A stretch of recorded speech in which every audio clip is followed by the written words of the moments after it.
in North America and the Caribbean before returning to Tynemouth, and by 1808 had been designated as the 68th Light Infantry, which meant marching at a faster pace, something of an enduring source of pride throughout the generations. After service in the ill-fated Walcheren expedition, they took part in the later Peninsular War campaigns in Spain. After a period of quiet garrison duty, the battalion was dispatched to fight in the Crimean War, where it distinguished itself at the grim Battle of Inhuman in 1854. In the army reforms of 1881, the DLI was formally created, and its battalions would serve in the Sudan, India, and in the Boer War, 1899 to 1902. During the Great War, 1914-18, the regiment raised some 42 battalions, of which 22 saw active service, mainly on the Western Front, but also in Italy and Salonika. By dint of their efforts over the years, the DLI had acquired the honorific of the Faithful Durhams. Now it was the turn of a new generation to go into battle. This book results from the DLI project conducted by the Imperial War Museum Sound Archive from 1986 to 2010. I was just one of a team of interviewers that included Harry Moses, Michael Moses, Tom Tunney and Conrad Wood. While conducting a Great War programme of interviews in the early 1980s, I realised that we had left it far too late to get a close-up, in-depth picture of any single battalion. Yes, we interviewed lots of individual soldiers, but that was not enough to really understand what was happening, or to prevent a few individuals dominating the narrative for the thousands who served in that one unit. To prevent the same happening with our Second World War interviews, I was encouraged by Margaret Brooks, the keeper of the Sound Archive, to begin a huge project carrying out hundreds of interviews with the Second World War veterans of the DLI. Why that regiment? Well, I suppose in some ways it was a subjective choice, as my family come from County Durham.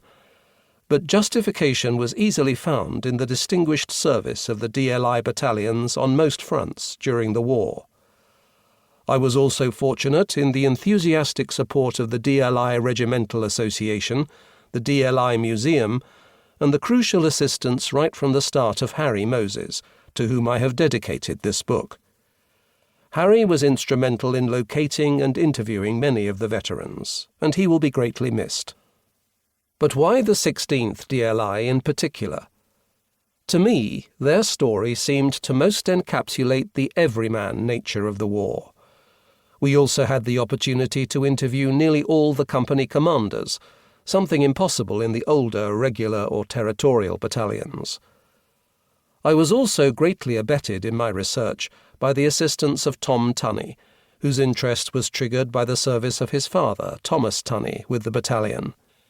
He recorded many fine interviews and went on to create his own digital archive and website on the 16th DLI, to be found at 16dli.awardspace.co.uk.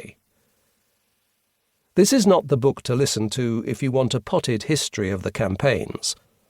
You should listen to this if you want to know what it was like to be a footslogger at war. An infantry line battalion is not an overtly glamorous or elite corps. If you scan the histories of the various Italian campaigns, you will see scant references to the 16th DLI, but such ordinary infantry battalions were the real bread and butter of the British Army. The massed bombers of the RAF and the blazing guns of the Royal Artillery might pound the Germans almost to submission, while the armoured regiments smashed through gaps in their lines, but it is the infantry that had to take and hold the ground.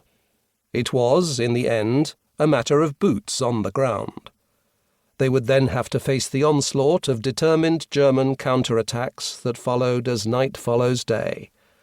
Shelled by artillery and mortars, threatened by air attack and panzers, they had to hold back their opposite numbers in the German infantry. It was a grim, attritional battle. Pawns on the battlefield they may have been, but they were pawns that would ultimately decide the day. We owe them our thanks.